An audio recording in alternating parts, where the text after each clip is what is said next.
Kamera boleh dibuka. Oh, haleluya. Luar biasa Tuhan Yesus, Engkau baik sekali. Kami bersyukur di mana kami dapat berjumpa dalam acara Zoom ini, khususnya yang kami mau berbicara tentang diselamatkan, keselamatan yang kami perolehi, dan kami berdoa segala perbicaraan kami supaya memuliakan namamu dan memanfaatkan kepada setiap pendengar, supaya kami boleh dipakai untuk kemuliaan namamu. Berkati kami yang berbicara, bukan dengan kekuatan kami, Roh Kudus yang bercampur tangan, dan biar pendengar mendapat berkat lewat dengan apa yang kami mau bicarakan. Kami serahkan seluruh kehidupan kami dalam tangan-Mu, biar Tuhanlah tolong kami dan menyempurnakan. Dalam nama Tuhan Yesus. Dalam nama Tuhan Yesus. Amin. Puji Tuhan. Shalom. Selamat malam. Live lewat talk show malam hari ini. Doa kami biar pelayanan ini boleh menjadi berkat bagi Bapak Ibu, saudara-saudari yang sedang mengikuti acara malam hari ini. Dan untuk narasumber kita malam hari ini, yaitu hamba Tuhan dari Malaysia, Pastor Alex Dakan, yang Tuhan percayakan dalam penggembalaan di AW Karisma Tabernakel Johor, Malaysia.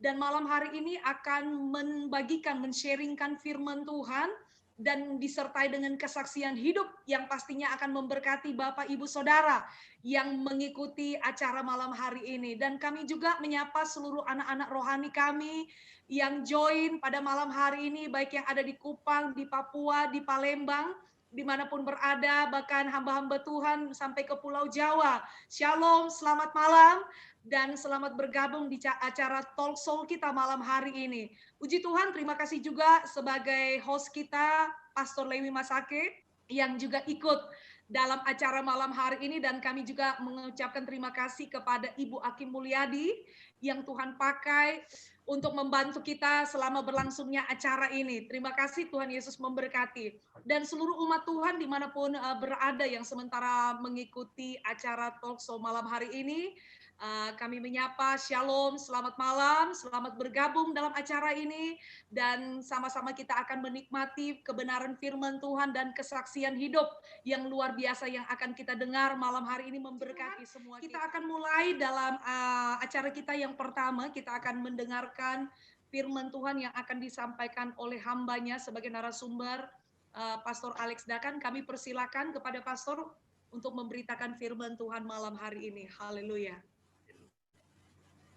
Shalom. Shalom. Tuhan.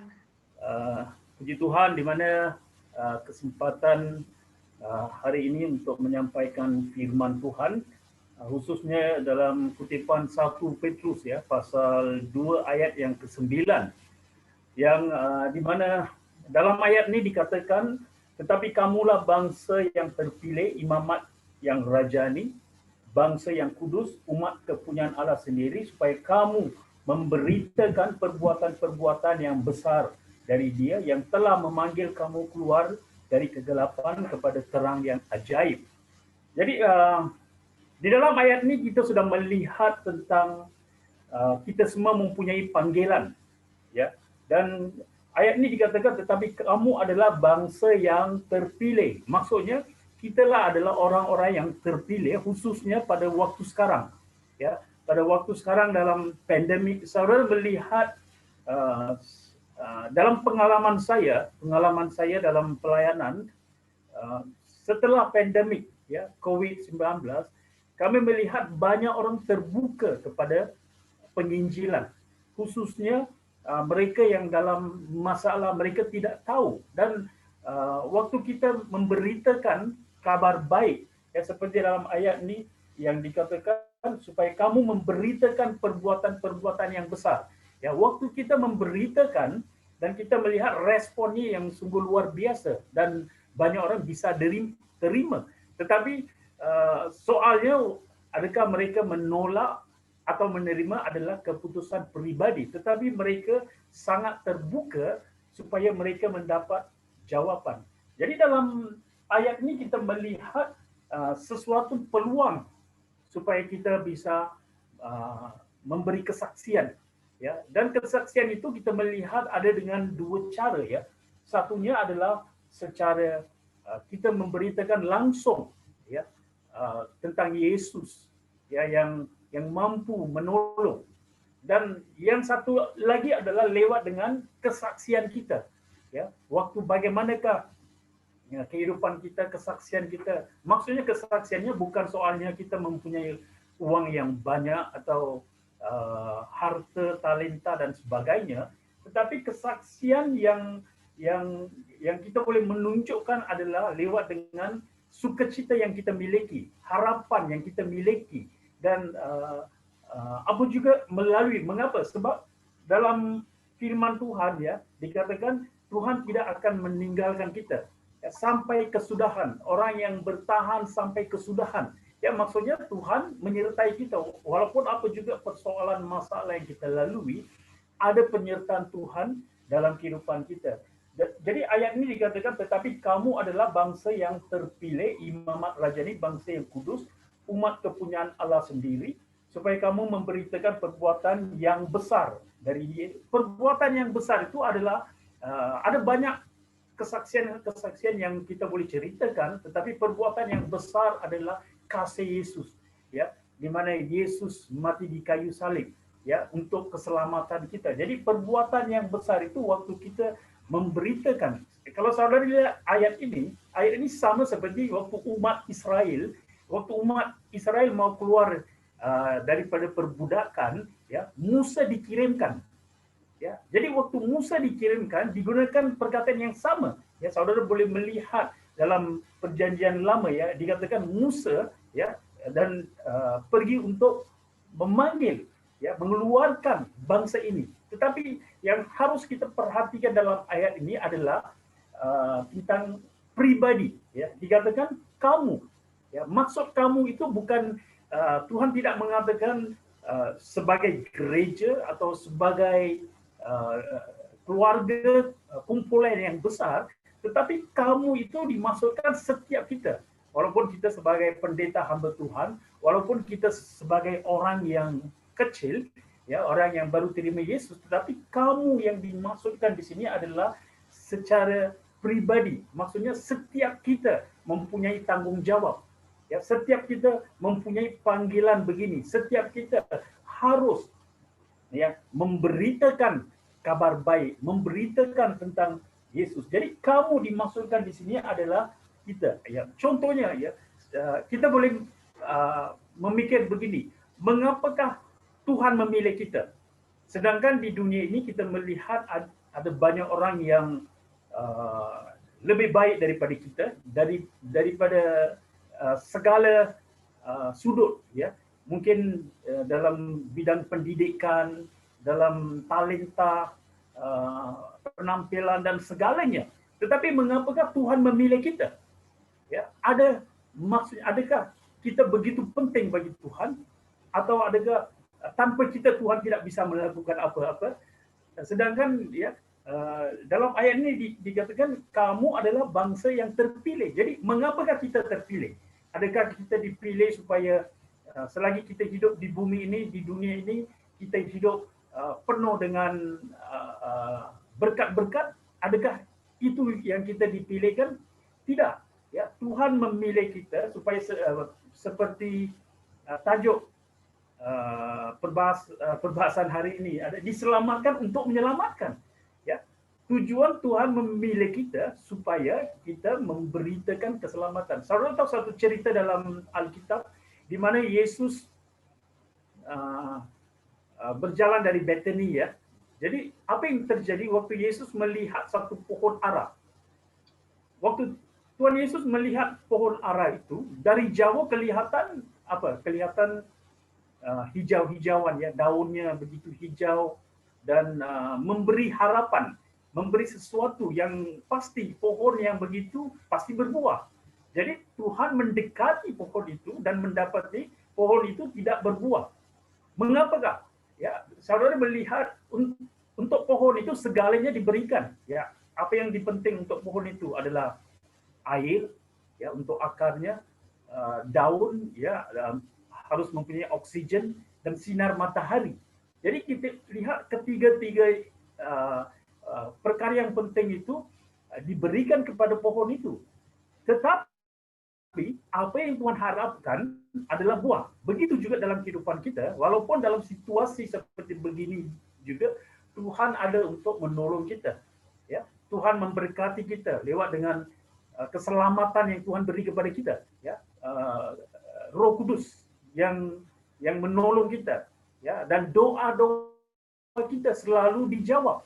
Dan semua berkat seperti begini kita sudah menerima, tetapi apa yang Tuhan mengharapkan adalah buah. Yang buah yang dimasukkan di sini adalah tentang jiwa-jiwa yang hilang.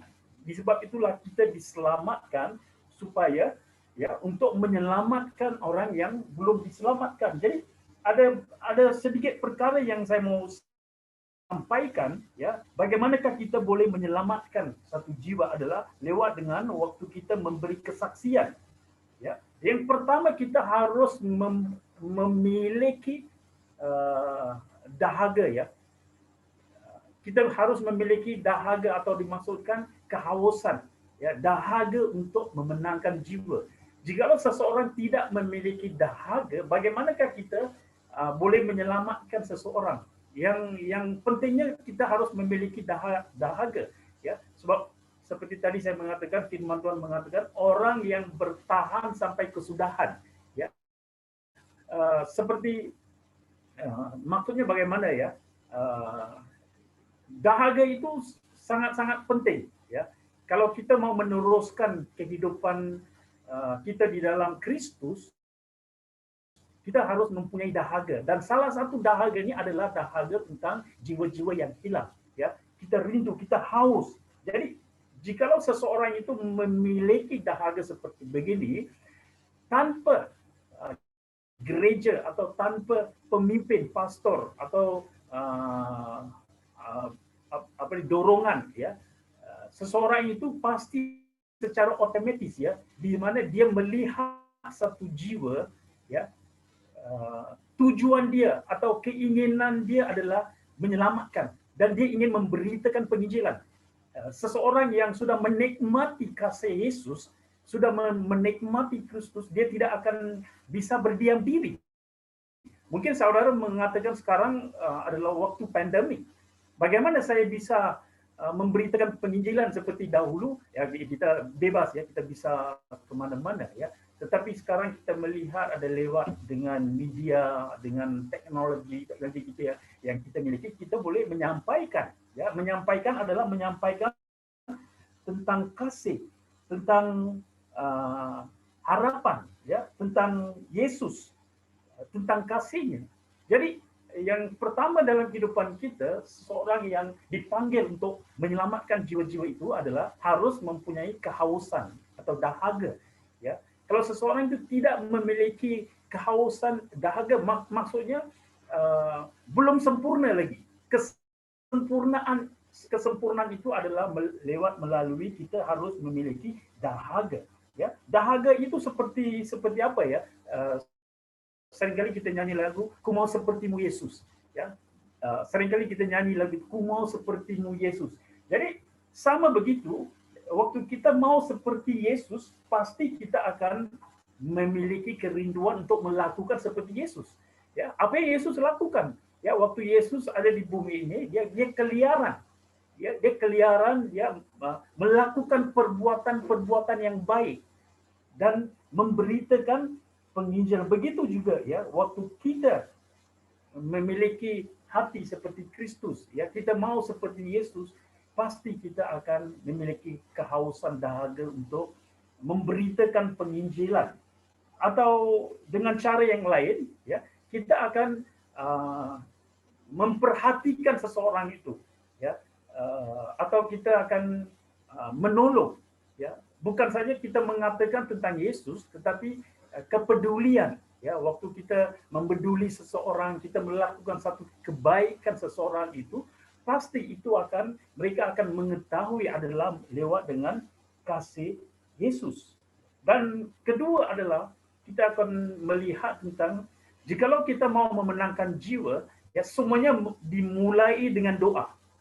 Ya. Waktu kita mau menyelamatkan seseorang itu, kita harus berdoa untuk jiwa itu. Jadi waktu kita mulai berdoa, apa yang akan terjadi adalah kuasa Tuhan akan bekerja. Ya. Apa juga acara-acara kita akan mulai berdoa, seperti acara hari ini juga kita mulai dengan berdoa. Ya. Begitu juga untuk memenangkan jiwa-jiwa, kita harus bermulai dengan doa untuk jiwa-jiwa itu. Dan pasti Tuhan akan bekerja. Waktu kita berdoa untuk jiwa-jiwa itu, hatinya akan terbuka supaya kita boleh menyelamatkan jiwa-jiwa lewat dengan kesaksian kita, firman yang kita sampaikan, kebenaran yang kita sampaikan dengan penampilan kita, pertolongan kita. Saya mempunyai kesaksian di mana dalam kehidupan saya pernah melihat 3 jiwa diselamatkan, ya, dan 3 jiwa ini diselamatkan dengan cara yang berbeda, ya, semuanya dikerjakan oleh Tuhan Yesus. Ya. Yang pertama, waktu saya berkuliah, saya pernah berjumpa satu jiwa, dia melalui dalam satu masalah, dan masalah ini tidak bisa diselesaikan dengan uang, tidak bisa diselesaikan dengan apa juga pertolongan, ya, sebab masalah yang dia lalui itu adalah sangat sakit di dalam hatinya. Dan apa yang saya hanya memberitahu kepada dia adalah jangan khawatir, di mana ada Yesus. Dan sedikit firman Tuhan yang saya sampaikan kepada dia, dan sesudah itu kami sudah selesai kuliah 2 tahun, dan saya sudah tidak bisa hubunginya. Dan saudara tahu, sesudah 10 tahun saya menggunakan sepeda motor saya untuk pergi bekerja, dan pada hari itu sepeda motor saya rusak dan saya tidak tahu mengapa, ya. Biasanya saya tahu sedikit-sedikit tentang memperbaiki sepeda motor saya, tetapi hari itu sebenarnya semuanya baik semuanya, minyak dan segalanya baik, tetapi saya tidak mengerti, ya, tidak tahu apakah masalah, dan sehingga saya putus asa saja, tinggalkan sepeda motor di sana. Mungkin hari keesokan saya akan membawa seorang mekanik, ya, memperbaiki sepeda motor itu, dan itulah, dan saya tinggalkan. Saya menaiki bis skuter, ya, dan waktu saya pulang, saya heran di mana orang yang duduk di sebelah saya, dia kenal saya. Dan dia mengatakan, saudara, kamu tidak kenal saya ke? Dan saya melihat dia, memang saya tidak kenal. Jadi mengatakan 10 tahun yang dahulu kita berkuliah di sama, dan memang, ya, 10 tahun seperti sekarang juga. Pastor Levi lihat saya sudah mulai pakai kacamata. Sebelumnya tidak. Jadi hari waktu perubahannya. Jadi saya tidak kenal dia, tetapi dia kenal saya, dan dia menceritakan begini, oh, saya heran, wow, kamu ya luar biasa, ya. Dan saudara tahu, dia mengatakan dia sangat berterima kasih kepada saya, dan dia mengatakan begini, kalau hari itu saudara tidak datang kepada saya dan memberitakan tentang Yesus, saya tidak tahu apa hari ini akan terjadi. Tetapi sesudah kamu beritakan tentang Yesus, ya, sesudah berapa tahun dia menerima Yesus. Ya, maksudnya firman Tuhan itu tidak pulang dengan sia-sia. Dan saudara tahu, dia diselamatkan dan dia pergi ke gereja yang terdekat. Dia menjadi pemimpin, dan sekarang hari ini dia mulai masuk ke sekolah Alkitab. Dan bagaimana perkara ini bisa terjadi, ya? Mengapakah tidak terjadi pada waktu itu, tetapi mengambil masa yang begitu lama, ya? Itu adalah cara Tuhan. Tetapi apa yang harus kita lakukan adalah lewat dengan kesaksian kita dan lewat waktu kita memberitakan penginjilan, ya, Tuhan akan bekerja dengan cara Tuhan. Tetapi yang pentingnya, adakah kita memiliki dahaga untuk menceritakan, ya, seseorang yang mau dipakai oleh Tuhan atau diselamat, atau saya boleh mengatakan begini, ya.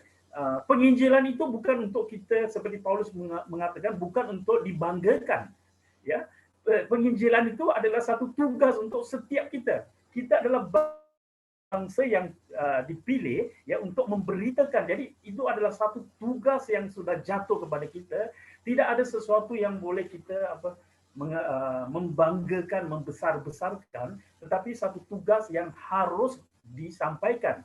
Dan seperti Paulus mengatakan, nyala, maksudnya kalau dia tidak memberitakan kabar baik. Jadi firman Tuhan ya lewat dengan kesaksian yang saya memberikan kepada saudara itu, hari ini dia diselamatkan. Ada satu lagi saudara juga, begitu juga waktu saya kerja di satu pabrik, dan saya memberitakan penginjilan, dia menolak. Dan menolak itu secara langsung.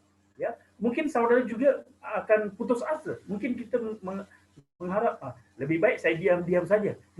Tidak usah memberitakan tentang Yesus. Ya, mengapa kita takut? Ya, tetapi waktu itu saya memikir begini ya, saya tidak menceritakan tentang saya menceritakan tentang Yesus, kebaikan Yesus, dan kita harus lebih peka kepada apa yang Tuhan mau mengatakan. Dan saya tidak mengatakan apa-apa, saya memberikan kesaksian saya bagaimana saya menerima Yesus, dan itu saja. Dan saya sudah berdiam.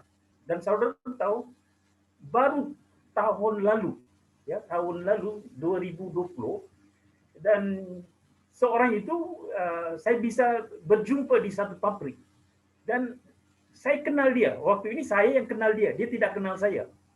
Dan saya mengatakan, 10 tahun yang dahulu kamu kan bekerja di pabrik ini, masih tak kenal saya. Wah, dia langsung, dan waktu saya menceritakan tentang nama saya, dia kenal saya. Dan saudara tahu dia kenal saya bagaimana? Bukan nama saya, dia kenal saya seperti begini. Dia mengatakan, adakah kamu masih dalam haleluya? Saudara tahu apa maksudnya? Dia mengatakan, adakah kamu masih dalam haleluya? Maksudnya, adakah kamu masih ikuti Yesus? Dan saya mengatakan, benar ya, saya masih percaya kepada Yesus. Dan seterusnya secara langsung dia mengatakan begini, minggu ini bisa tak bawa saya ke gereja? Dan saudara tahu, semuanya berlaku lewat dengan kesaksian yang kita berikan dan juga firman Tuhan yang kita sampaikan. Ya, tidak akan sia-sia. Dan saudara tahu, selama 6 minggu saya membawa dia ke gereja, dan hari ini dia sudah terima Yesus sebagai juru selamat. Ya, sesuatu yang bukan kita mau membangga-banggakan atau mengatakan kita hebat atau tidak, itu adalah tugas kita.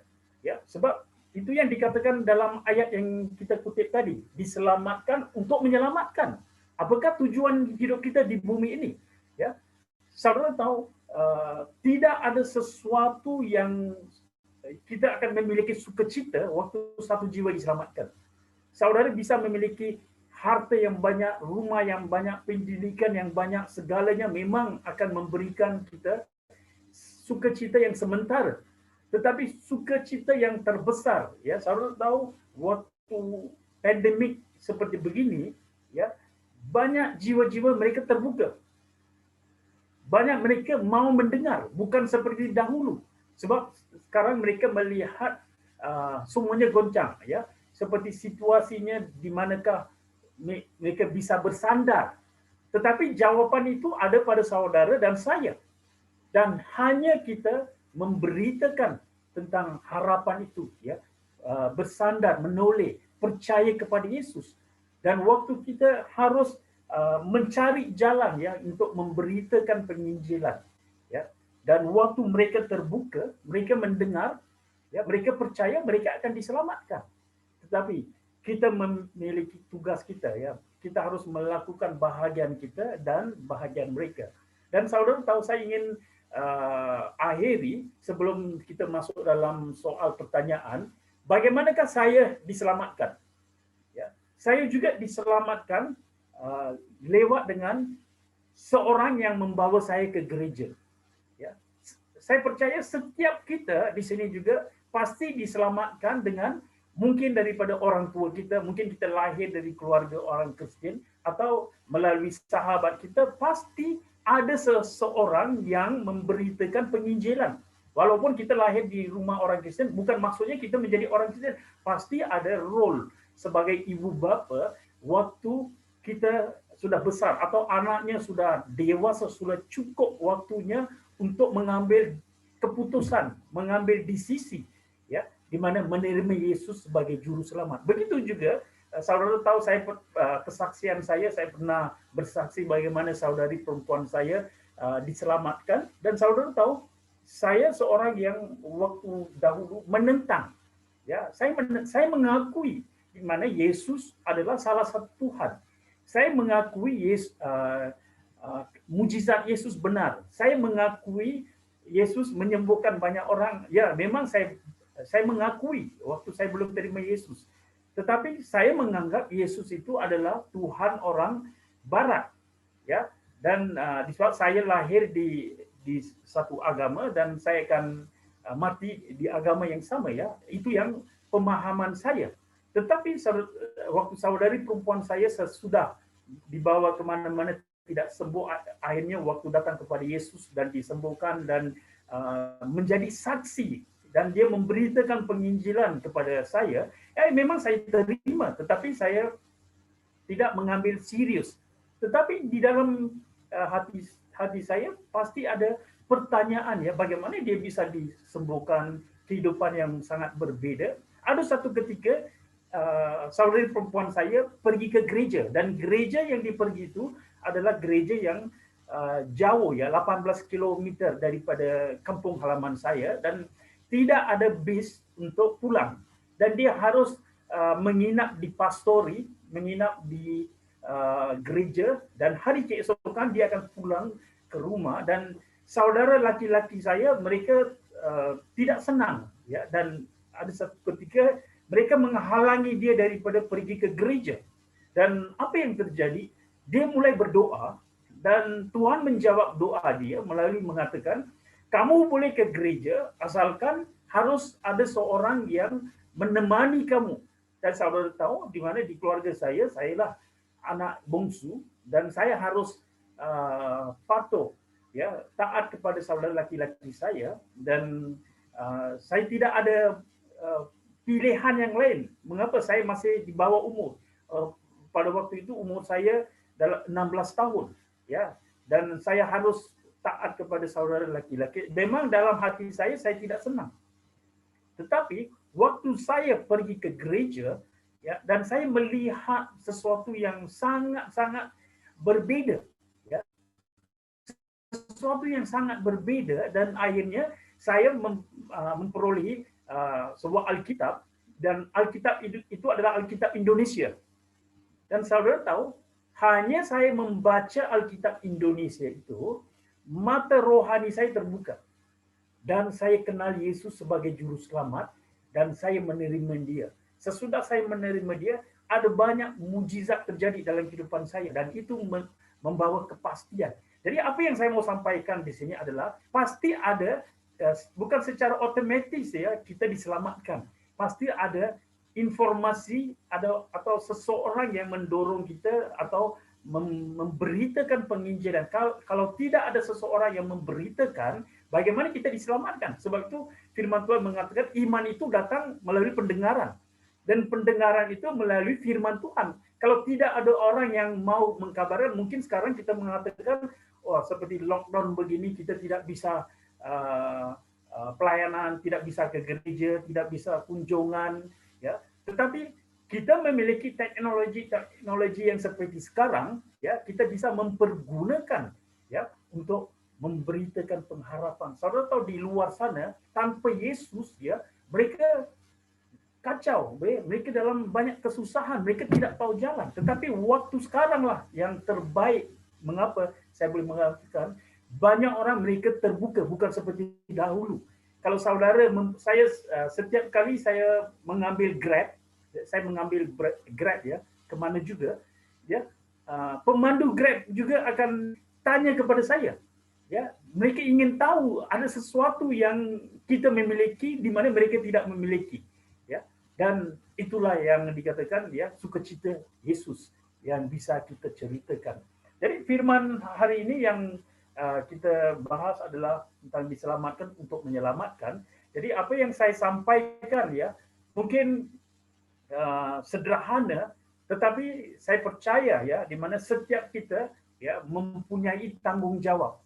Ya, di mana juga kita berada, di mana negara juga kita berada, ya, itu adalah tanggung jawab kita untuk memberitakan penginjilan.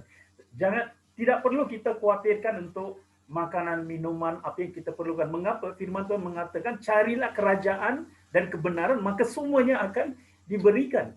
Jadi kita harus ya melakukan amanat agung yang Tuhan berikan kepada kita. Dan saya rasa sampai di sini saja ya kesaksian dan sedikit firman Tuhan yang saya sampaikan. Saya akan serahkan kepada Ibu Pendeta Olive supaya meneruskan. Ya, puji nama Tuhan.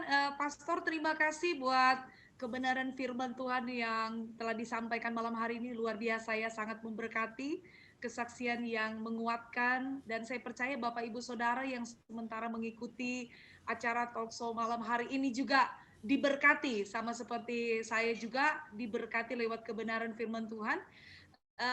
Dan malam hari ini kita akan buka bagi Bapak Ibu Saudara yang ingin mengajukan pertanyaan atau mungkin ada permohonan doa, menuliskannya di dalam kolom yang tersedia di bawah dari video yang ditampilkan ini.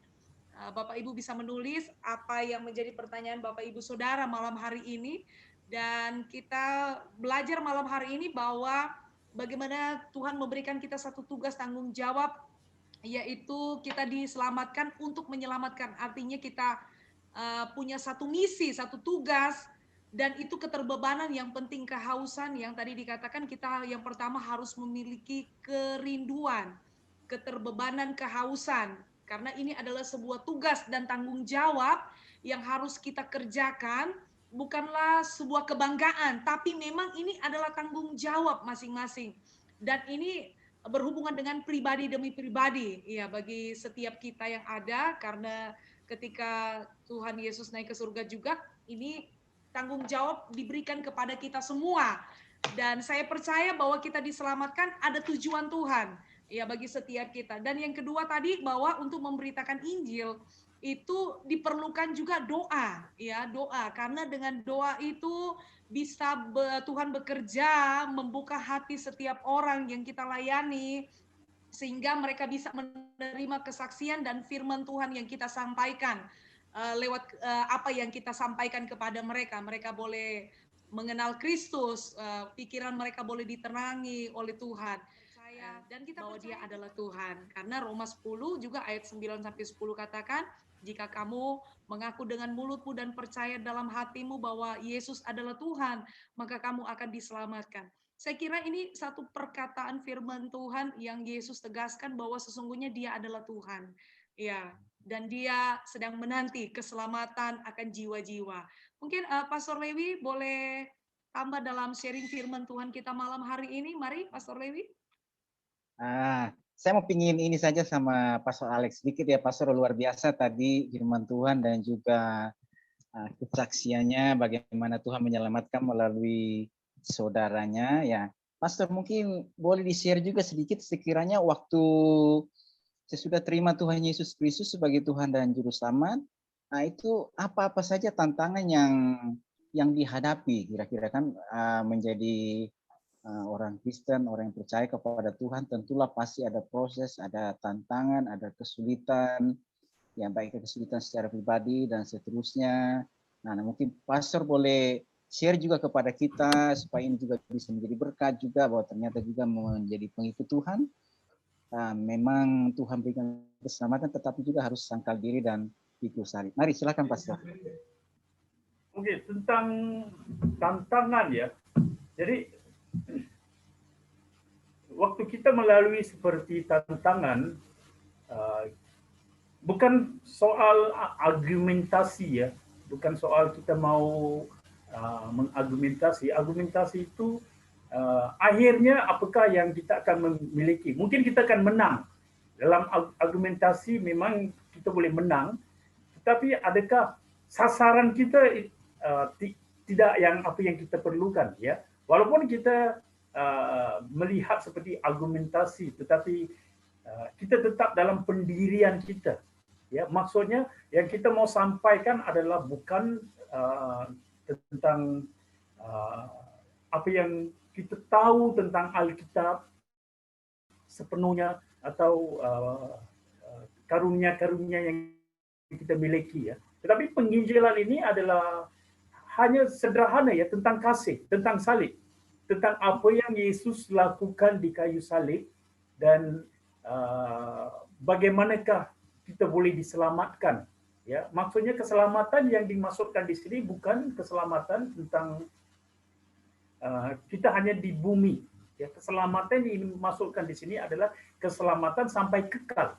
Ya, contohnya, ya memang orang-orang yang sangat kita kasihi itu sangat penting, tetapi mereka hanya bisa, kita boleh menceritakan ya, mereka hanya bisa membawa kita sampai kubur.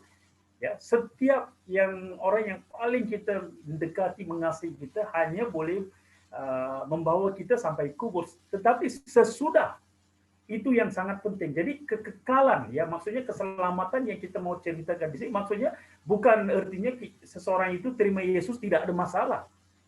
Ya, bukan seseorang yang terima Yesus itu tidak akan melalui masalah. Kalau saudara tahu ceritanya dalam Alkitab juga, Yesus kan memanggil muridnya naiki perahu, dan apa yang terjadi? Ya memang perahu itu ya gelombang yang besar, tetapi Yesus ada di buritan dan ya pasti perahu itu tidak akan tenggelam. Jadi keselamatan yang kita mau sampaikan kepada mereka ada sasarannya, ya bukan tentang argumentasi atau kehebatan yang kita tahu, ya mungkin kita jangkau dalam Alkitab, ya walaupun kita boleh menang, tetapi yang penting adakah kita memenangkan jiwa itu. Yang keduanya adalah perlukan keberanian, ya. Sebab mengapa? Sebab firman Tuhan yang mengatakan kita waktu musim atau tidak musim, ya. Waktu ada kesempatan atau tidak ada kesempatan, ya. Maksudnya kita harus mencari peluang untuk memberitakan tentang kasih Yesus. Mungkin satu perkataan juga sudah cukup. Ya, saudara boleh mengatakan. Saya pernah mengatakan begini. Saudara tahu kesaksian yang kedua saya yang menceritakan tentang jiwa itu diselamatkan. Saya mengatakan dia begini. Ada kabar baik untuk kamu. Ya, kalau kita semua dengar kabar baik, memang kan sukacita ya, mau dengar apakah kabar baik itu. Dan saya mengatakan Yesus mengasihimu. Saudara tahu itu sudah cukup memperingatkan ya 10 tahun yang dahulu kesaksian yang pernah saya memberitakan, Yesus yang saya menceritakan, itu sudah cukup supaya dia boleh diselamatkan. Jadi waktu saudara mengatakan ya Yesus mengasihimu, itu ada satu perkataan yang sangat berkuasa. Dan itu juga penginjilan. Ya, mungkin saudara boleh mengambil waktu yang panjang untuk memberitakan penginjilan atau dengan secara singkat, atau mungkin kita boleh minta izin daripada mereka dan menaruh pertanyaan-pertanyaan, ya, seperti bertanya kepada mereka apakah perkara yang sangat penting dalam kehidupan saudara, dan mungkin mereka bisa menceritakan perkara penting mereka, dan saya juga bisa mengatakan ada sesuatu kejadian yang terbesar dalam kehidupan saya, dan pasti mereka mau dengar juga. Ya, dan itu menjadi satu kesempatan ya, dan kita memberikan kesaksian kita atau memberikan firman Tuhan, dan itu bisa menolong kita ya waktu saudara melalui tantangan-tantangan seperti ini. Bagaimana Pastor? Iya, puji Tuhan. Jadi dari apa yang Pastor sampaikan memang ya, jadi ketika menjadi percaya kepada Tuhan pasti akan selalu ada tantangan, ada badai yang akan dihadapi, seperti juga pengalaman dari Pastor Alex ya yang sudah disampaikan tadi. Dan kalau kita juga tadi perhatikan ya, tadi juga sudah disampaikan bagaimana misalnya cara Tuhan untuk menyelamatkan seseorang ya, dengan caranya masing-masing ya Pastor. Ada yang mungkin memang dari orang tuanya ya, karena orang tuanya sampaikan karena Kristen. Ada juga yang berjalannya waktu apakah juga melalui sahabat, ada juga yang mungkin melalui traktat ya yang disampaikan, atau ada yang seperti tadi Pastor sampaikan, ya, jadi sampaikan hanya dengan perkataan yang sederhana, ya, yang simpel, ya, kepada seseorang. Saya membawa berita sukacita, berita apa, dan itu ternyata menjadikan minat bagi mereka untuk mendengar, ya, mendengar, dan akhirnya dari situ mereka diselamatkan. Dan juga ternyata setelah percaya juga, jadi tadi juga saya sampaikan tentang adanya tantangan-tantangan juga yang tetap akan dihadapi, dilewati sebagai seorang orang-orang yang sudah menerima, yang sudah percaya kepada Tuhan, ya. Jadi Pastor ini selamatkan sister dulu yang percaya kepada Tuhan, dan melalui sister akhirnya Pastor bisa diselamatkan, ya Pastor, ya. Oke, apa yang terjadi? Ya, memang banyak orang percaya kepada Tuhan. Memang kita dilahirkan, kita mengikuti agama. Memang semua baik. Ya, waktu itu saya mengetahui di mana pemahaman saya adalah semua agama baik, semua pengajaran itu baik, semua Tuhan, ya. Tetapi waktu seseorang itu melalui dalam satu masalah, dan masalah yang seperti saudari saya melalui itu satu masalah yang besar, sudah kita ke dokter, kita kemana-mana, tidak ada solusi atau kesembuhan, ya. Tetapi waktu dia datang kepada Yesus, ya, waktu dia datang kepada Yesus, selalu tahu sebelumnya bagaimana dia datang kepada Yesus lewat dengan satu trekta atau selebaran yang diterima, dan dalam selebaran itu tertulis tentang Yesus Kristus. Ya, barang siapa yang memikul beban berat, datanglah kepadaku, dan ada alamat gereja, ya, dan tidak paksa, tidak ada memaksa. Dan waktu dia pergi ke gereja, dia mendengar firman Tuhan, dan waktu dia mulai memiliki Alkitab dan dia mulai membaca, dan dia mulai percaya. Dan waktu dia mempunyai kepercayaan dengan iman dia, waktu didoakan oleh pendeta, ya, pendeta seperti di mana-mana gereja juga berdoa, ya. Tetapi apa yang terjadi disebab iman dia dan disebab kepercayaan dia, dia percaya kepada Yesus, dan iman tanpa perbuatan, ya, kan firman Tuhan mengatakan iman tanpa perbuatan. Maksudnya kita memiliki iman dan harus juga dengan perbuatan. Jadi perbuatannya adalah dia sendiri melangkah ke gereja, ya, dia sendiri melangkah ke gereja. Dia boleh mengatakan, ya, memang Tuhan Yesus bisa sembuhkan, dia bisa berdiam diri, duduk di rumah. Tetapi dia melangkah ke gereja dan dia menaruh kepercayaan. Waktu didoakan, ya, dia disembuhkan. Dan sesudah dia disembuhkan, itu menjadi saksi untuk kami. Ya, kami kan tahu dahulu bagaimana, sekarang bagaimana. Sesudah kehidupan dia yang sangat berubah, dan itu menjadi saksi untuk kami. Apa juga diceritakan sehingga kami percaya. Sebab dia menjadi saksi yang hidup, dan kita bisa melihat Tuhan ada dalam kehidupannya. Ya. Kalau kehidupan dia dahulu bagaimana, kehidupan sekarang sudah berubah, dan itu menjadi sangat-sangat mempengaruhi seseorang yang mau menerima Yesus. Ya. Saya juga pernah mendengar satu kesaksian daripada salah satu keluarga. Dia tidak pernah memberitakan penginjilan, tetapi tetangga dia selalu akan mendengar setiap malam mereka berdoa. Kedua, mereka melihat kehidupan mereka selalu ada sukacita. Maksudnya bukan mereka tidak ada masalah, ya. Saya tidak mengatakan tidak ada manusia sesudah terima Yesus tidak ada masalah. Itu tidak, ya. Ada yang menerima Yesus malahan lebih banyak masalah. Ya. Tetapi itu bukan persoalan saya, ya. Masalah itu semua orang memiliki. Tetapi apa yang satu hal yang diperhatikan oleh tetangga ini adalah sukacita yang dimiliki. Sesuatu kehidupan yang tidak bisa didapati daripada sesiapa juga. Ya, mungkin dia memiliki keuangan atau jauh lebih baik, tetapi sesuatu yang satu harapan ya, maksudnya kita mempunyai satu harapan tujuan kita kan. Yesus kan, oke, contohnya bagaimana saya menguatkan saya. Yesus mengatakan di rumah Bapakku ada banyak kamar, ya, ada bilik ya, di mana saya akan kembali. Jadi di sana Yesus mengatakan kita memiliki satu tempat, ya, dan itu menjadi satu pengharapan ya, satu tujuan hidup kita ya, di mana ada upah besar dan segalanya, sesuatu yang kekekalan, bukan hal yang sementara ya. Mengapakah kita harus khawatir, kita harus putus semangat segala tentang hal-hal duniawi, mutiara atau emas ya, yang lebih besar adalah Yesus. Bagaimanakah demi bumi ya, atau demi hal-hal yang sementara kita mau kehilangan sesuatu yang kekal, yang mahal.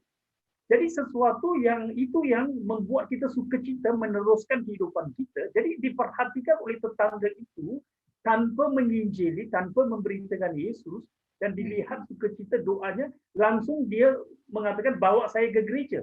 Dan bagaimana bisa perkara begini terjadi? Sebab dimaksudkan dalam penginjilan juga, kita harus dewasa dalam penginjilan. Kita tidak boleh menjadi bayi yang baru lahir dalam penginjilan juga. Jadi seorang yang menginjil itu seorang yang dewasa. Maksudnya kita sudah merasai Yesus, kita sudah kenal. Dan itu akan membuat kita untuk memberitakan penginjilan dan juga menjadi saksi di mana juga kita berada. Iya. Luar biasa, Pastor. Ya, ini pengalaman. Iya. Silakan, Pastor. Oke.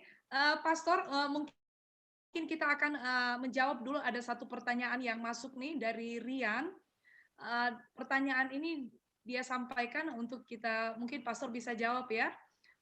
Banyak khotbah yang pernah saya dengar dengan mengatakan dengan kita percaya atau beriman kepada Tuhan pasti beroleh keselamatan. Sedangkan di dalam Alkitab ada tertulis bahwa manusia dibenarkan karena perbuatan-perbuatannya dan bukan hanya karena iman. Pertanyaannya, apakah dengan iman saja kita bisa selamat seperti khotbah yang pernah saya dengar? Mungkin Pastor bisa jelaskan. Oke, tentang pertanyaan ini, ya, iman itu sangat penting. Ya, iman itu sangat penting. Tanpa iman, ya memang sukar untuk kita diselamatkan. Mengapa? Sebab semuanya akan diuji, dan iman itu yang sangat-sangat penting dalam kehidupan kita. Ya, seperti pertanyaan yang ditaruhkan tadi adalah tentang iman. Kalau kita tidak memiliki iman, bagaimanakah kita akan berdoa atau melakukan segalanya? Ya, sebab iman itu sesuatu yang kita tidak melihat, sesuatu yang tidak melihat. Kita harus memiliki iman. Kalau kita tidak memiliki iman, maksudnya sesuatu yang kita harus melihat. Pertanyaan yang tadi dikatakan tentang ke gereja ya, dan hari ini kita bertumbuh, hari ini kita kuat, hari ini kita masih bertahan sebab kita pergi ke gereja, kita dengar ya. Sebagai contohnya ya, maksudnya seperti istri saya memasak makanan-makanan yang sudah lama, memang saya sudah lupa makanan-makanan yang dimasaknya. Tetapi apa yang saya makan itu kan sampai hari ini saya masih bertahan, saya masih kuat. Jadi begitu juga waktu kita ke gereja, kita dengar ya memang iman. Mungkin pertanyaan yang ditanya tadi, adakah disebab kita ke gereja kita boleh diselamatkan? Saya tidak boleh mengatakan kita ke gereja kita akan diselamatkan. Ya, waktu di gereja pasti seorang hamba Tuhan akan menyampaikan firman Tuhan. Waktu kita dengan iman ya, mempercayai firman Tuhan itu, dan waktu kita melakukan Ya, waktu kita melakukan itu yang akan membawa kita dalam keselamatan. Ya, waktu saya dengar firman Tuhan pada kali pertama, ya waktu di gereja saya dengar firman Tuhan tentang Yesus datang ke bumi ini, lahir untuk saya, mati di kayu salib untuk saya. Dan waktu saya waktu kami berempat, ya, kami berempat pergi ke gereja, 3 yang dari kami menolak, tetapi saya menerima. Mengapakah itu bisa terjadi sedangkan dia juga ketiga-tiga sahabat saya adalah sama kuliah dengan saya, tetapi bagaimanakah mereka tidak mau terima sampai hari ini mereka tidak terima Yesus, sedangkan saya terima Yesus. Tetapi khotbah yang sama kita dengar. Ya, waktu kami ke gereja kami bukan Kristen, kami belum terima Yesus. Kami diundang. Tetapi apa yang membuat saya bertahan sampai hari ini adalah disebab dengan iman, ya. Dan iman itu sangat penting, ya. Di mana kan Yesus juga mengatakan waktu kedatangan Yesus, waktu anak manusia kembali ke bumi ini, adakah dia akan melihat iman? Jadi iman itu sangat penting. Mengapa kita ke gereja, kita persekutuan, janganlah tinggalkan persekutuan sebab untuk memelihara iman kita. Jadi keselamatan itu ya memang ya ada berkaitan dengan iman kita. Kita tidak boleh mengasingkan iman itu. Tanpa iman kita boleh diselamatkan. Ya, firman Tuhan sudah cukup mengatakan tanpa iman kita tidak boleh menyenangkan Tuhan. Ya, itu sudah dimaksudkan bagaimana kita menyenangkan Tuhan. Waktu saudara membawa satu jiwa, waktu jiwa itu diselamatkan melalui saudara, itu kan menyenangkan Tuhan. Jadi kalau tanpa iman, bagaimanakah kita akan melangkah untuk penginjilan? Ya, waktu kita melihat penampilan seseorang aja sudah kita takut. Ya, tetapi dengan iman, ya, seperti contohnya kita lihat Goliat, ya, bagaimana Daud melihat Goliat dan bagaimana umat Israel melihat Goliat. Ya, umat Israel melihat Goliat itu seperti gergasi dan tetapi Daud melihat Goliat itu dengan iman, ya, jauh lebih besar. Ya, jadi sangat-sangat penting dalam penginjilan, ya, kita harus memiliki iman. Saya merasa jawaban yang boleh menolong setiap yang minta jawaban. Terima kasih, Pastor. Ini selanjutnya ada pertanyaan yang masuk. Ya, jadi ini dari Mariana Ingri, katakan bahwa dia diberkati dengan pelayanan firman yang Pastor sampaikan malam ini, dan ada pertanyaannya bahwa ini Pastor, bagaimana caranya agar kita tetap memiliki kerinduan untuk terus berbagi dengan sesama tentang firman Tuhan. Dan dia katakan, saya juga memohon dukungan doa dari Pastor sekalian agar saya dapat pelayanan hidup saya tetap dikuatkan oleh iman kepada Kristus. Ya, bagaimana caranya Pastor agar kita tetap memiliki kerinduan untuk terus berbagi dengan sesama tentang firman Tuhan, artinya terus memberitakan kabar keselamatan yang Pastor bilang tadi, ya. Gitu. Oke, kerinduan itu yang penting, ya. Oke, contohnya katakan saudara pergi ke satu kedai atau satu restoran untuk makan dan saudara menikmati makanan itu, adakah saudara akan berdiam diri? Ya, pasti kita akan pulang dan menceritakan. Ya, saudara menceritakan tentang makanan yang enak yang saudara menikmati. Begitu juga dalam buku Yeremia, ya, dalam buku Yeremia dikatakan pembicara itu mengatakan, penulis itu mengatakan dia menikmati, ya, waktu dia memakan firman Tuhan itu dia menikmati. Jadi menikmati itu sesuatu yang kita harus kerjakan, ya, sesuatu yang kerinduan. Ya, waktu seseorang itu rindu firman Tuhan dan kerinduan firman Tuhan itu akan dilakukan dalam kehidupannya. Jadi bagaimanakah seseorang itu akan melakukan dalam kehidupannya? Memang ada banyak perkara-perkara yang kita boleh melakukan, ya, untuk Tuhan, ya. Contohnya saudara setia ke gereja, saudara berdoa, saudara membaca Alkitab. Ya, memang itu semua tanda-tanda buktinya saudara rindu kepada Tuhan. Tetapi apa yang kita bahas ini adalah menikmati firman Tuhan, ya. Menikmati firman Tuhan itu melakukan firman Tuhan. Melakukan firman Tuhan itu adalah melakukan amanat agung. Atau boleh dikatakan seseorang yang sudah menikmati Yesus, dia tidak akan berdiam diri. Ya, dalam kerinduannya waktu dia melihat saudara seiman dia down, ya, dia pasti akan mendorong, ya, menolong seseorang itu lewat dengan memberitakan firman Tuhan, menguatkan, ya pasti dengan kita berdoa, ya, kita menyampaikan firman Tuhan. Tetapi menikmati firman Tuhan itu pasti kita akan memberitakan penginjilan, ya, memberitakan kabar baik kepada jiwa-jiwa yang hilang, ya, itu adalah salah satu daripada kerinduan kita, ya, kepada Tuhan. Jadi kerinduan itu harus dipraktikkan, ya, melalui kesampaian kita kepada firman Tuhan dan juga menurut. Ya, pasti kita harus ucapkan banyak janji-janji Tuhan dalam kehidupan kita, janji-janji Tuhan, ya, itu yang akan menolong seseorang itu, atau akan memotivasikan seseorang itu. Bukan kita memberitakan perkara-perkara yang lain, daripada lebih berkuasa adalah lewat dengan firman Tuhan. Ya. Katakan seorang itu dalam sakit penyakit, pasti semua kita akan gunakan firman Tuhan, ya, percaya kepada Yesus dengan bilur-bilur Yesus. Ya, itu adalah salah satu contoh yang kita selalu harus memberikan firman Tuhan. Boleh tanya? Ya. Ya, puji Tuhan Pastor, terima kasih buat setiap jawaban yang sudah diberikan. Mungkin masih ada lagi bagi Bapak Ibu Saudara yang ingin memberikan satu pertanyaan lagi, dipersilakan sebelum mungkin kita akan mengakhiri pertemuan talk show kita malam hari ini dengan doa syafaat kita. Sebelumnya itu nanti mungkin Pastor Lewi silakan untuk mungkin menambah. Ya. Pastor Alex, satu lagi pertanyaan ini, Pastor.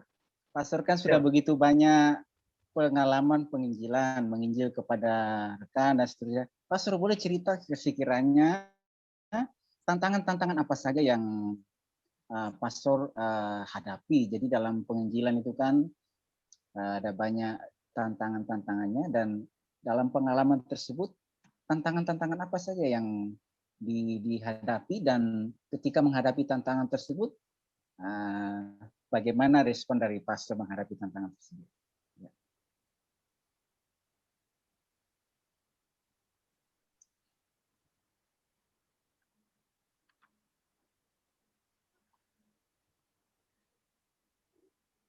Ya, sepertinya ada sedikit gangguan jaringan kali dari Pastor Alex. Ya.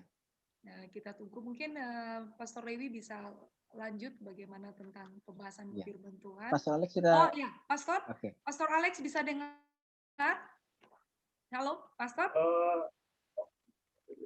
Sebentar, Ibu, mungkin connectivity dia. Oke, sekarang bisa ya. Oke, boleh diulangi. Ya, oke, Pastor. Saya ulang ya.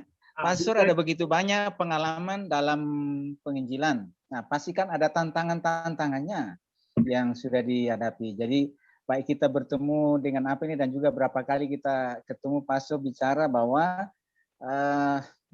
kira-kira tantangan-tantangan apa saja yang dihadapi, ya, dan ketika ada tantangan tersebut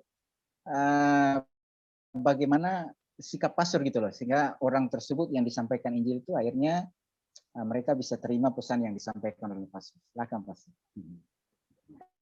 Tantangan, ya. Iya. Oke, seperti tadi saya mengatakan, memang pada permulaan dalam pengalaman saya melalui banyak tantangan juga. Jadi sebelumnya kita harus memahami, seperti tadi saya mengatakan, firman Tuhan mengajar di mana waktu kita mau mengambil sesuatu yang berharga, ya, kita harus ikatkan orang kuat. Ya, barulah kita bisa masuk dalam rumah mengambil harta-harta yang berharga. Begitu juga waktu kita memberitakan penginjilan, pasti ada tantangan. Ya, tantangan itu akan terjadi disebab kuasa-kuasa gelap yang tidak menyenang. Ya, contohnya, ya, ada seorang yang saya kenal, dia seorang yang sudah dewasa, ya. Dia seorang membuat bisnis, ya, dan dia memang waktu itu tidak ada tantangan. Dia sangat senang dengan kehidupan dia. Dia bekerja, membuat bisnis, ke gereja, kehidupannya sangat senang. Tetapi dalam kehidupannya mulai memiliki kerinduan, mau melakukan sesuatu yang lebih untuk Tuhan. Seperti dia merasa tidak cukup, seperti tidak ada sukacita, ya. Memang dia sangat diberkati, ya. Tetapi dia mulai melakukan sesuatu yang mau menyenangkan Tuhan. Akhirnya dia mau melibat dalam penginjilan, ya. Dan saudara tahu, waktu dia mulai penginjilan, dia melalui satu ancaman atau bisnis dia bermasalah dan segalanya, dan dia mulai bertanya kepada Tuhan, ya. Sedangkan saya biasa-biasa saja, tidak ada masalah. Tetapi saya melakukan sesuatu yang mau menyenangkan Tuhan. Mengapakah saya melalui tantangan-tantangan? Ya, memang tantangan yang saya masukkan di sini bukan secara langsung daripada jiwa-jiwa, tetapi secara luar, ya. Dan seperti sekarang, ya, saudara melihat tentang dalam pandemik, ya, dan banyak kehilangan pekerjaan, banyak melalui tidak bisa berkunjungi, ada banyak, ya. Dan adakah perkara-perkara ini menjadi tantangan untuk kita? Ini juga boleh dikatakan tantangan untuk kita tidak menginjili. Banyak orang patah semangat. Ya, mungkin selama ini kita sangat diberkati, senang untuk kita menginjili. Tetapi waktu kita melalui satu proses seperti begini, ya, adakah iman kita atau adakah kerinduan kita mau menginjili itu tetap, ya? Adakah pandemik atau seperti COVID seperti sekarang tidak bisa menghalangi penginjilan Yesus, penginjilan tentang memberitakan kabar? Kan firman Tuhan mengatakan, ya, kesudahan itu, kapan kesudahan itu akan terjadi? Waktu kabar baik ini, ya, akan diberitakan sampai ujung bumi. Jadi penginjilan itu tidak akan di langit dan bumi akan lalui, firman Tuhan tidak akan melalui. Jadi waktu kita melalui seperti begini, ya, seperti tadi saya mengatakan, saudara itu waktu dia mau lebih untuk menyenangkan Tuhan, pasti dia sudah dewasa, ya.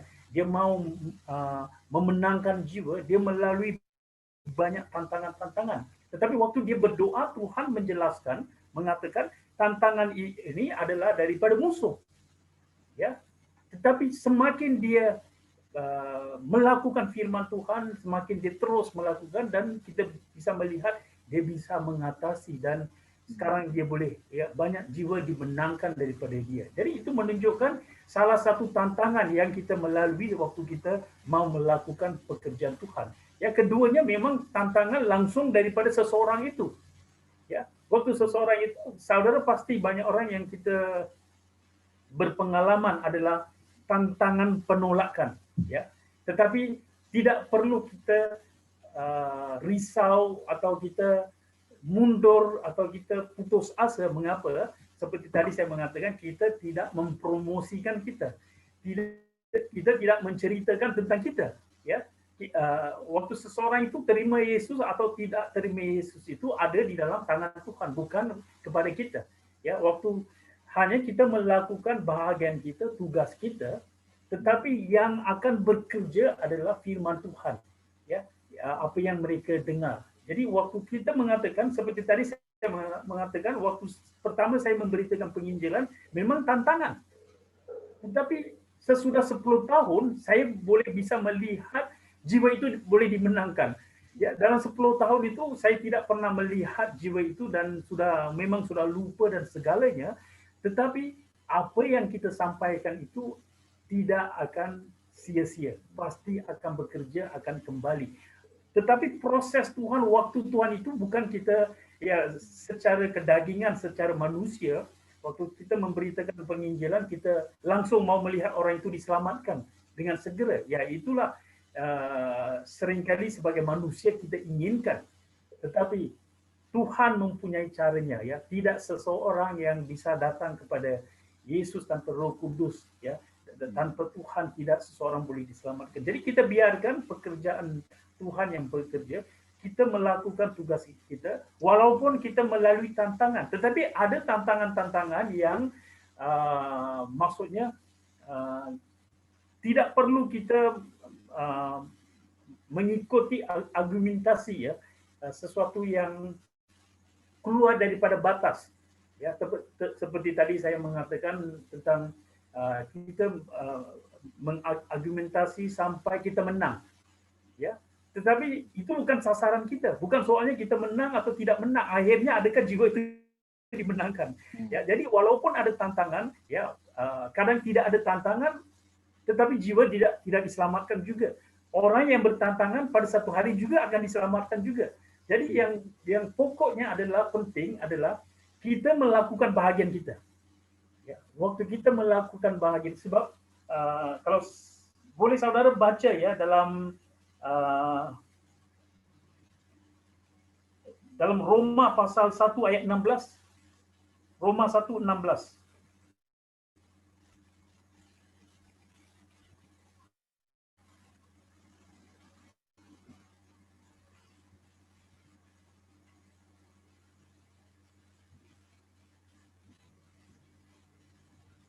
Ya, boleh seorang baca Roma pasal 1 ayat yang ke-16. Roma 1 ayat 16 bunyi firman Tuhan, sebab aku mempunyai keyakinan yang kokoh dalam Injil, karena Injil adalah kekuatan Allah yang menyelamatkan setiap orang yang percaya, pertama-tama orang Yahudi, tetapi juga orang Yunani.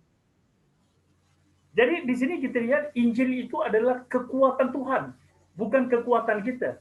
Ya, jadi waktu kita memberitakan Injil itu adalah kekuatan Tuhan ya. Walaupun mungkin saudara sampaikan dengan sederhana, walaupun saudara boleh sampaikan dengan kesaksian-kesaksian yang besar, ya banyak orang memberi alasan, saya tidak memiliki kesaksian besar seperti pastor itu atau saudara itu, saudari itu. Ya mungkin dia memiliki kesaksian-kesaksian yang besar, mungkin orang dengar boleh diselamatkan. Saya tidak memiliki apa-apa kesaksian. Tetapi firman di sini mengatakan penginjilan itu adalah kekuatan, ya sangat berkuasa untuk menyelamatkan seseorang. Jadi waktu kita memiliki kerinduan, ya walaupun apa juga tantangan, ya memang kita harus memahami tentang Paulus sebelumnya, nama dia Saulus, ya dia seorang yang menentang juga. Ya itu adalah satu contoh yang baik, ya kan Saulus, ya Paulus menentang, ya penginjilan menentang. Tetapi waktu di Damaskus, waktu dia melihat Yesus, ya langsung kita lihat keselamatan terjadi, ya dan sesudah itu kita melihat bagaimana kehidupannya berubah. Jadi itulah kekuatan Tuhan, ya Tuhan bisa menyelamatkan dengan cara Tuhan. Tetapi jangan kita undur, jangan kita takut ya untuk tidak melakukan, sebab ini adalah bukan pilihan kita, ya ini adalah satu tanggung jawab sebagai setiap orang Kristen. Setiap orang Kristen yang sudah dewasa yang mengatakan kita orang Kristen, penginjilan itu adalah salah satu dalam kehidupan kita yang harus kita lakukan. Mungkin ada. Ya, luar biasa Pastor penjelasannya ya, sangat memberkati kita semua pada malam hari ini. Secara khusus dalam menghadapi pandemi yang saat ini secara global melanda seluruh negara, tentunya yang kita lihat akhir-akhir ini begitu banyak berita-berita tentang kematian. Ya, kalau kita kembali kepada tentang pemberitaan firman, kita hanya memohon belas kasihan Tuhan, hanya karena belas kasihan Tuhan saja supaya jiwa-jiwa itu bisa diselamatkan ya. Masih banyak jiwa-jiwa yang perlu diselamatkan.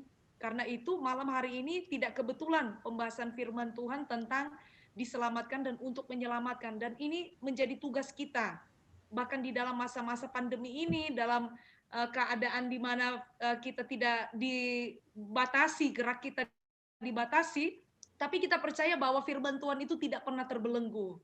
Jadi keadaan tidak bisa membelenggu firman Tuhan. Pemberitaan firman Tuhan dapat disampaikan dengan media yang Tuhan percayakan bagi kita, apakah lewat YouTube, lewat Facebook, lewat WhatsApp, apa saja sarana-sarana yang Tuhan beri bagi kita, itu Tuhan percayakan untuk kita pakai memberitakan Injil selama masih Tuhan kasih kesempatan. Saya kira ini kesempatan yang terbaik, yang waktunya sekarang, Ya, bukan ya, nanti, untuk kita memberitakan kabar keselamatan itu kepada banyak orang supaya semakin banyak jiwa-jiwa yang diselamatkan. Luar biasa penjelasan pastor bahwa untuk keselamatan itu memenangkan jiwa itu memang tugas kita untuk memberitakan Injil, tapi selebihnya itu kita serahkan kepada Tuhan. Biar waktunya Tuhan untuk menyelamatkan mereka. Kapan waktunya kita tidak tahu. Yang penting kita sudah menabur tentang keselamatan, memberitakan kabar baik bahwa Yesus itu sudah mati dan menyelamatkan setiap kita. Ya, itu inti dari pemberitaan Injil kita ya, Pastor ya. Satu lagi Pastor Olive ya, dalam pengalaman saya pada tahun 2020 sampai sekarang, waktu saya keluar waktu ada kesempatan mungkin lewat dengan tugas atau apa-apa pekerjaan, dalam survei saya mengambil Grab atau dengan apa juga cara, waktu saya berbicara dengan sesiapa juga, dalam 10 orang sekurang-kurangnya 6 orang mereka terbuka pada penginjilan. Mereka tidak bertantangan, mereka tidak menolak. Mengapa? Sebab dalam keadaan begini mereka mencari jalan. Ya memang saudara di luar juga seringkali apa-apa bencana terjadi, tragedi terjadi, pasti kita akan melihat di Facebook atau di media, pray for Indonesia, pray for Malaysia. Jadi semuanya tentang sesuatu yang satu supernatural, sesuatu Tuhan, ada Tuhan, hanya Tuhan saja yang boleh menolong. Jadi itulah yang kita sampaikan. Jadi apa yang kita memberi kesaksian, beri begini, mengatakan sedangkan orang yang begitu hebat, begitu kaya, mereka ketakutan, apalagi dengan kita orang-orang yang biasa. Jadi kepada siapa kita harus handal. Jadi itu adalah satu peluang yang terbuka supaya kita bisa memberitakan penginjilan, supaya mereka sekurang-kurangnya mereka boleh dengar Yesus. Ya. Itu sudah satu hal yang sangat-sangat luar biasa ya. Waktu kita boleh menyampaikan tentang Yesus, waktu mereka bisa mendengar tentang Yesus, ada yang belum pernah dengar Yesus. Ya, saya ada pengalaman waktu saya menaiki pesawat pergi ke Taiwan. Ya, waktu sebelum saya pergi ke Taiwan, saya harus duduk di kaunter itu sebab ada satu masalah tentang penempatan tiket ya. Jadi waktu itu saya memiliki kesempatan, saya mulai berbicara dan satu jiwa itu Tuhan membuka jalan ya. Jadi saya mulai menceritakan tentang Yesus. Saya mengatakan dahulu begini. Dan saudara tahu, dia bertanya kepada saya, siapakah Yesus itu? Ya, adakah Yesus itu tetangga kamu? Maksudnya belum pernah dengar penginjilan ya. Ada juga orang yang belum dengar Yesus. Jadi tugas kita adalah memberitakan Yesus ya, dan keputusan mereka akan ambil ya. Pasti Tuhan akan bekerja ya.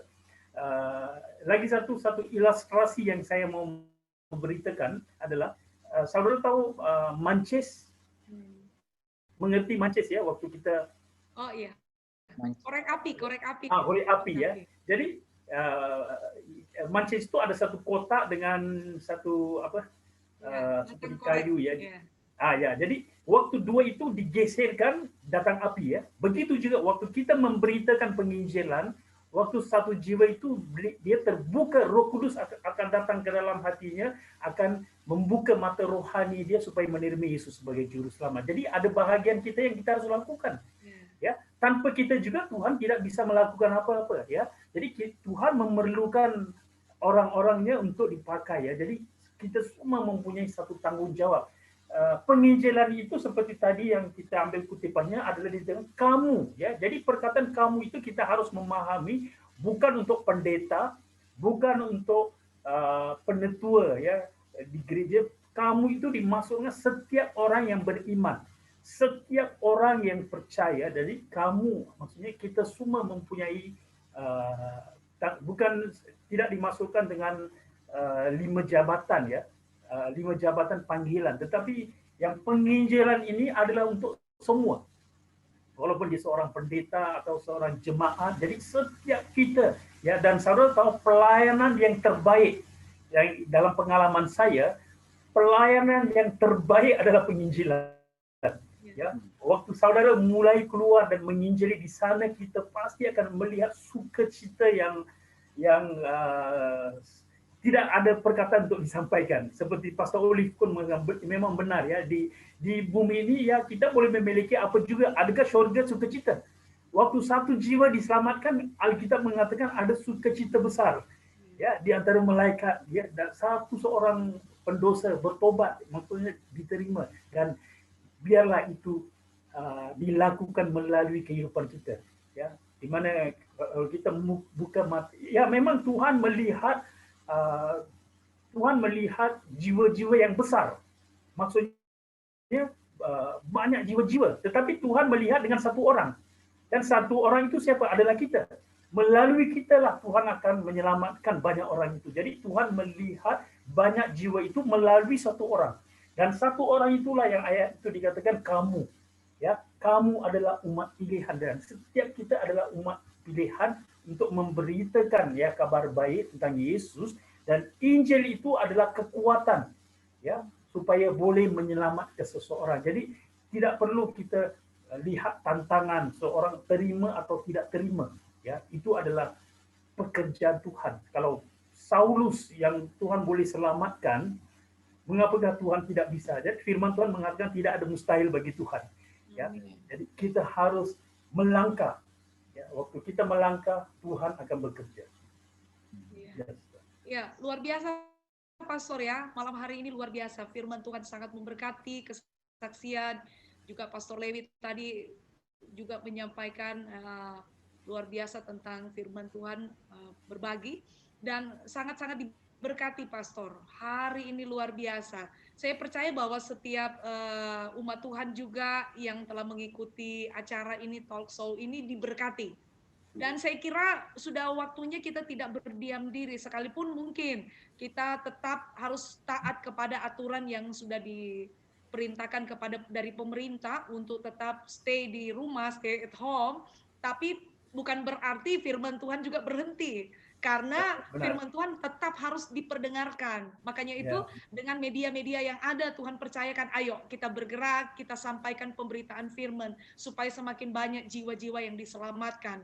Ya, mungkin mereka tidak mendengar, tidak perlu ke gereja, tidak ini, tapi lewat pemberitaan firman, lewat renungan, apa saja itu Tuhan bisa pakai untuk menyelamatkan mereka. Ya, Pastor, begitu ya? Ya, betul.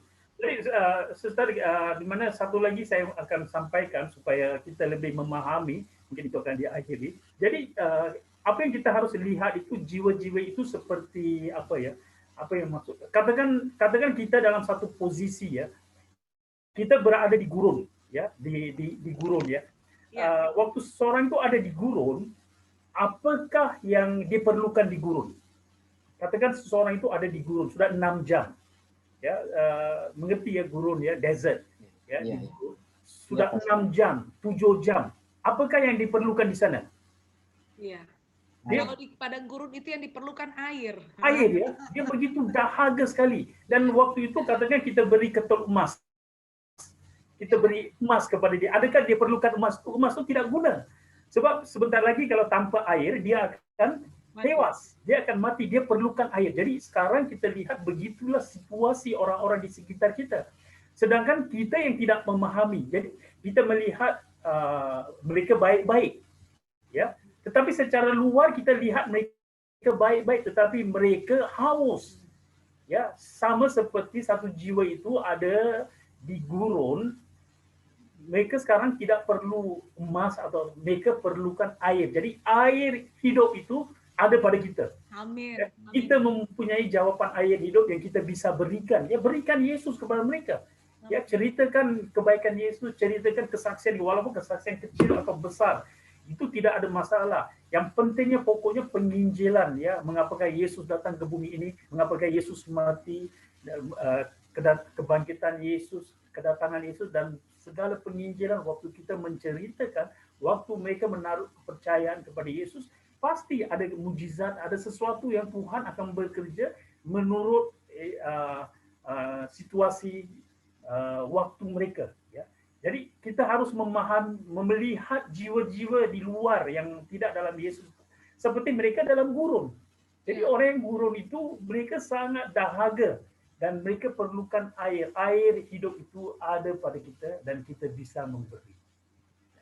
Iya, luar biasa Pastor. Wow, luar biasa firman Tuhan malam hari ini. Tapi ada satu pembahasan tadi yang Pastor sempat sampaikan, bukan hanya kita memiliki keterbebanan akan jiwa, tapi kita juga harus peduli mungkin dengan mereka ya, dengan apa yang menjadi kebutuhan orang lain. Kita perlu peduli, dan tentunya kepedulian kita itu perlu didasarkan dengan kasih Kristus. Ya, benar. Ya, seringkali apa yang banyak orang yang melakukan memang tidak salah. Ya, seringkali kita mau memenangkan seorang, memenangkan. Tetapi waktu kita peduli itu membuat satu jambatan supaya boleh dimenangkan. Yeah. Jadi yang pertama orang melihat, wah mereka peduli kepada kita, mereka kasih. Dan sebab itulah mengapakah kita adakan seperti kelompok sel, ya, Komsel, FA, dan semua ini adalah peduli ya, supaya melalui FA, melalui kelompok sel itu kita bisa membawa mereka kepada Kristus. Jadi itu menunjukkan satu tindakan untuk peduli. Jadi begitu juga waktu kita peduli, itu tidak akan menunjukkan kita mau memenangkan mereka, ya. Dan melalui peduli itu mereka akan menaruh percaya kepada Tuhan. Iya, luar biasa Pastor. Aduh, terima kasih Pastor buat kesempatan waktu yang luar biasa malam hari ini sudah berbagi firman Tuhan dan kesaksian. Mungkin Pastor Levi mau menyampaikan sesuatu sebelum kita menutup.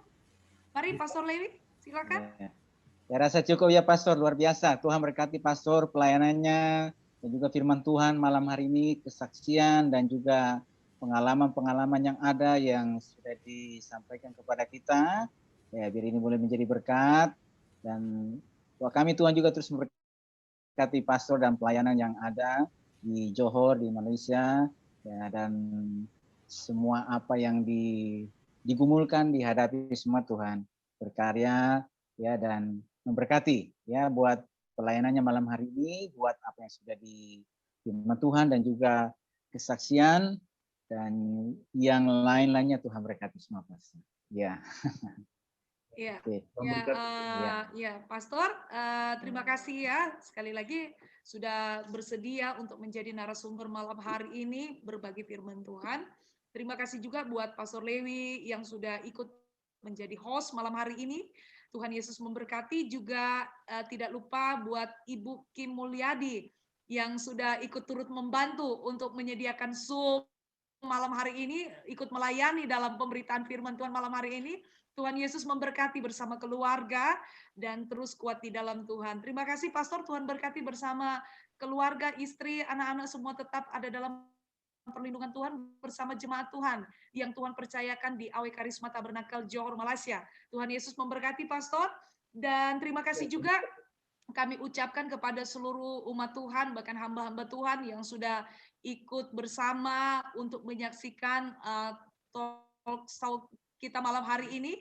Sangat memberkati firman Tuhan dan kesaksian hidup yang menguatkan kita, biar kita tidak berhenti memberitakan kabar keselamatan, karena kita tidak tahu sampai kapan kita ada, dan jiwa-jiwa yang ada di sekeliling kita, kita tidak tahu sampai kapan mereka dikasih kesempatan oleh Tuhan. Tapi selama kita masih berjumpa, selama kita masih bertemu dengan mereka setiap hari, kita perlu memberitakan tentang kasih Tuhan, tentang keselamatan.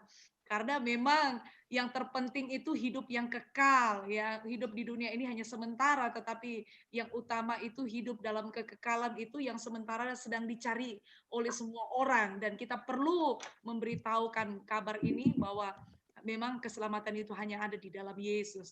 Iya, Tuhan Yesus memberkati Bapak Ibu Saudara yang sudah memberikan pertanyaan baik dari Rian maupun Ingri, bahkan yang lainnya. Mungkin kita akan berjumpa di dalam sesi-sesi waktu-waktu yang lain untuk hadir kembali dalam acara talk show kita berikutnya. Pastinya dengan narasumber-narasumber yang sudah menjadi berkat, yang sudah memiliki banyak pengalaman iman berjalan bersama dengan Tuhan. Puji Tuhan, terima kasih buat semuanya. Dan sebelum kita menutup acara kita malam hari ini, kita akan sama-sama berdoa syafaat bagi bangsa kita, bagi seluruh para medis yang sedang berjuang untuk mengatasi pasien-pasien sebagai orang-orang di garda terdepan. Bahkan kita berdoa juga buat negara Malaysia, bahkan negara-negara yang lainnya yang sedang dilanda oleh pandemi yang sama yang sedang kita alami saat malam hari. Kita berdoa buat hamba-hamba Tuhan, anak-anak Tuhan, supaya Tuhan kuatkan mereka terus untuk tetap fokus dengan Tuhan, tetap fokus menjalankan segala tugas, tanggung jawab yang Tuhan taruh di atas setiap pundak kita untuk mengerjakan pemberitaan keselamatan kepada jiwa-jiwa yang ada di sekeliling kita. Mari, Pastor Lewi, kami persilakan untuk memimpin dalam doa syafaat kita malam hari ini. Kami bersyukur malam hari ini Tuhan buat waktu ini, kesempatan ini Tuhan yang kasih bagi kami dalam pemberitaan firman Tuhan dan juga melalui kesaksian, pengalaman, sharing-sharing yang kami bisa lalui bersama ya Tuhan. Bapa, dari tempat ini kami datang dan berdoa ya Tuhan. Secara khusus kami berdoa menaikkan syafaat kami ya Tuhan. Amin. Baik ya Tuhan buat negara di mana kami berada, bangsa Indonesia ya Tuhan, yang sedang menghadapi kasus COVID yang mengalami peningkatan pada hari-hari ini. Tuhan, mohon belas kasih-Mu, pertolongan-Mu terjadi di dalam nama Tuhan Yesus Kristus Tuhan.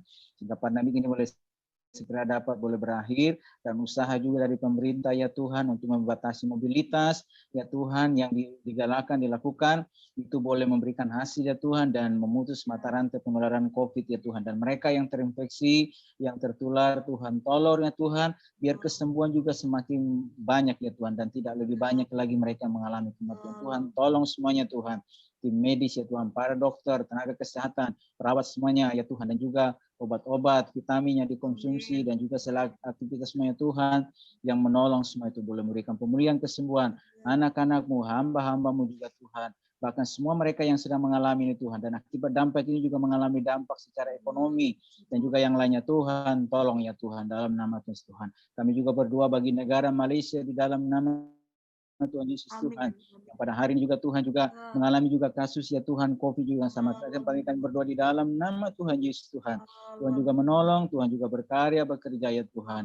Bagi pemerintah yang ada, usaha pemerintah juga ya Tuhan, untuk memutus mata rantai penularan COVID Tuhan. Tolong di dalam nama Tuhan Yesus Tuhan, biar semua boleh dapat diatasi, dan juga Tuhan tingkat kesembuhan yang meningkat dan tidak lebih banyak lagi kematian, jiwa-jiwa kematian yang mengalami kebinasaan. Tuhan tolong, berkati ya Tuhan, semua juga bangsa-bangsa yang ada di sini. Berkati tim medis semuanya, berkati tenaga kesehatan, perawat, Tuhan tolong ya Tuhan. Berkati juga terus Pastor Alex, keluarga ya Tuhan, istri dan anak-anak, pelayanan yang ada, awalkas mata melaka itu memberkati, Pastor Timothy, Pastor Baskalam, Pastor Alex Tuhan berkati, Pastor Tami, Bahasa Indonesia Tuhan juga memberkati ya Tuhan. Kami bersyukur malam hari ini, kita akan kami lakukan untuk berkati semua juga yang sudah ikut bersama-sama dengan kami ya Tuhan. Dalam ya Tuhan, acara malam hari ini berkati ya Tuhan yang sudah ikut juga bertanya, berkati Rian, berkati juga Ingrid dalam nama Tuhan Yesus. Tuhan Bapak semua juga ikut bersama-sama dengan kami. Tuhan berkati semua. Kami bersyukur kepada malam hari ini. Terima kasih waktu ini, terima kasih buat semuanya Tuhan. Kami bersyukur naikkan doa kami di dalam nama Tuhan Yesus Kristus. Kami bersyukur dan berdoa kepada Bapa di surga. Haleluya. Amin. Ya, Tuhan Yesus memberkati Pastor. Terima kasih banyak. Salam kami, salam hormat buat istri, anak, seluruh jemaat Tuhan. Terima kasih Ibu Kim Mulyadi yang sudah melayani malam hari ini. Terus standby untuk menyediakan Zoom. Tuhan pakai terus dalam melayani Tuhan bersama keluarga. Juga Pastor Lewi yang sudah ikut menjadi host malam hari ini. Tuhan Yesus memberkati kita semua. Shalom Pastor, Tuhan memberkati. Salam kami. Shalom Pastor, Tuhan berkati. Sampai ketemu lagi. Ya, selalu stay healthy ya Pastor ya. Ya. Stay healthy, stay safe at home ya. Nanti Tuhan tolong kita izinkan jumpa lagi. Iya, oke. Pastor Tuhan berkati. Ya. Ya, shalom. Selamat malam. Ya.